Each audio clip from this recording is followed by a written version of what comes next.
Hey everybody, it's Rock from smoky. Today I'm going to walk you through my 275 rib recipe. This one's been high ranked on Google for years now, and it is my go-to recipe when I want to create some ribs in a quick amount of time, but still have that delicious flavor.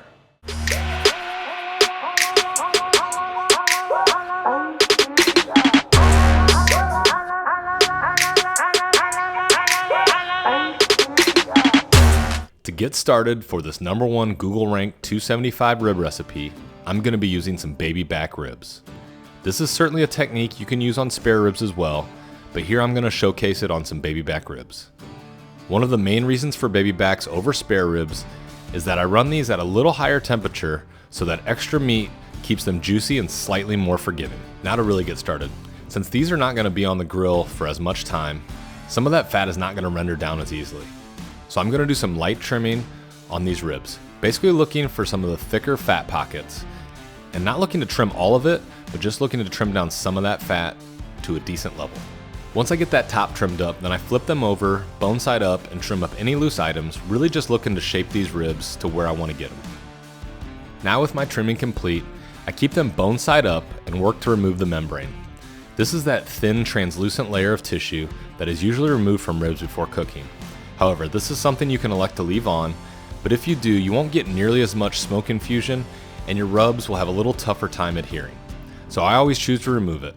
First by starting with a butter knife to get them separated, and then the membrane, I get my finger underneath it before pulling it up on both sides to fully remove the membrane and then discard it. For the final couple steps in my prep, first I'm going to start by applying a binder.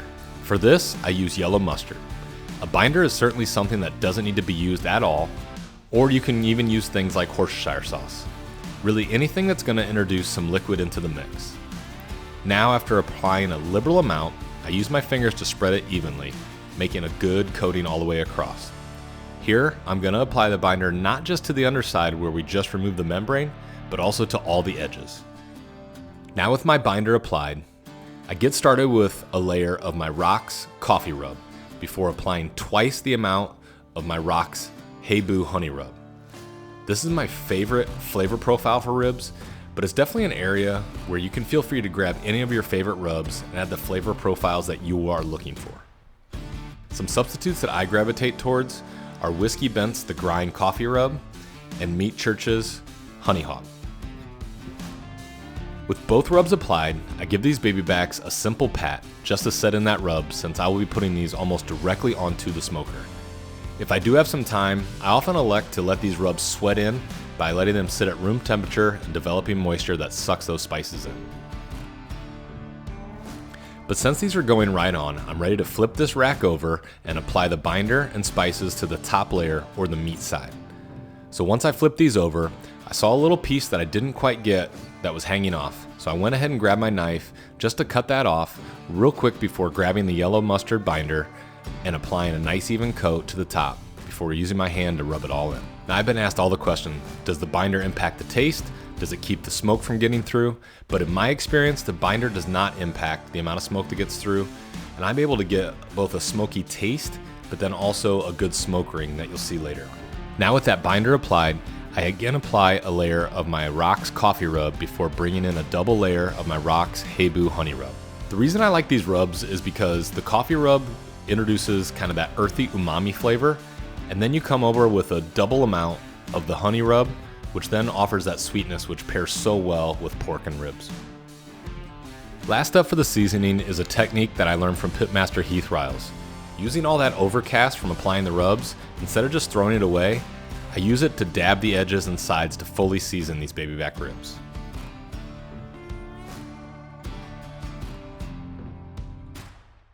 After a final visual inspection, these are ready, and I place them directly on the middle rack of my Traeger Timberline XL, running at 275 for the entire cook.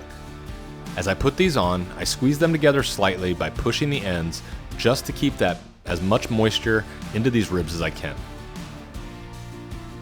Now, after they've been running at 275 for 2 hours, I remove them from the grill and place them into some double wrapped aluminum foil. This aluminum foil is the Pitmaster's Choice from Reynolds Wrap. It's a great option for ribs as it's a little bit thicker and you're less likely to get those bones to poke through. And as you can see, When I pull these off, I've got a great bend, which is key element to test how the cook is coming along. To begin wrapping, I fold over one end and then fold over each side. But I'm only wrapping 3 sides of this, as I'm going to pour some liquid in during my next step. I'm double wrapping this to prevent poke throughs, but then also to speed up the cooking process during this shortened technique. This wrapping allows the ribs to steam during this last hour. During this process, I'm also trying to wrap these ribs as tight as I can. But do feel free to use your preferred aluminum foil products. And while butcher paper is something that I use on many other rib recipes, I try to steer away from it for this technique as it doesn't steam as much as I need it to. Now with the 3 edges wrapped, I prop open the unwrapped end and then pour in a simple 3-to-1 water to apple cider vinegar mix. But in a pinch, I've used apple juice, I've even used straight water, really whatever you have handy. Lastly, I close up that end tightly and place them back on the smoker for another hour at 275 degrees.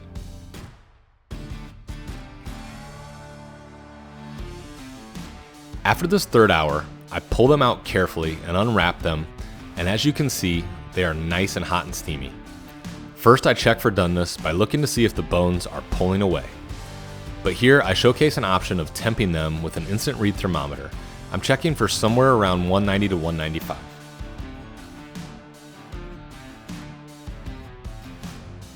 Since I was at temp and the bones had pulled away, I went ahead and unfolded the foil and then grabbed my favorite barbecue sauce, the one that started it all, my Rock's Irish Whiskey Barbecue Sauce.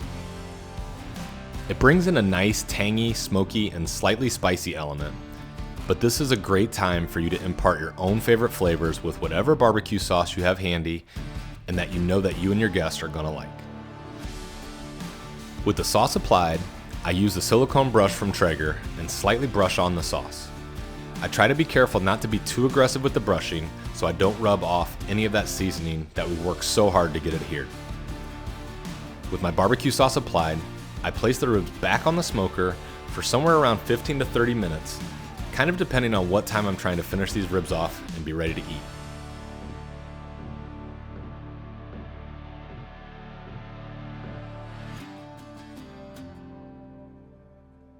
Now after a total of 3 hours and 15 minutes, I pulled these off, and as you can see, I actually forgot to sauce the board. So as I do that, you can see this amazing bend that these ribs have. This shows that they are holding up with that nice bend and not separating, but they're still very pliable and bendable. That bend is how you know you crush the cook. So with my sauce now on the board, I brush it again with that silicone brush before placing the ribs meat side down onto the sauce. The reason for saucing the board is to keep all that set sauce right in place. Now I'm ready to cut. And to cut these, I'm going to start in the middle and cut on both sides of the center bone with my Messermeister Kendrick barbecue 8-inch knife. Believe me when I say these ribs came out perfect, just as they do every time that I use this tried and true recipe. When I want those competition style ribs that offer that little bit of tug off the bone, I have found no better recipe out there. Hands down, my favorite part of cooking any recipe is getting in for that first bite, and after some inspection to see what kind of smoke ring I got, I jumped right in.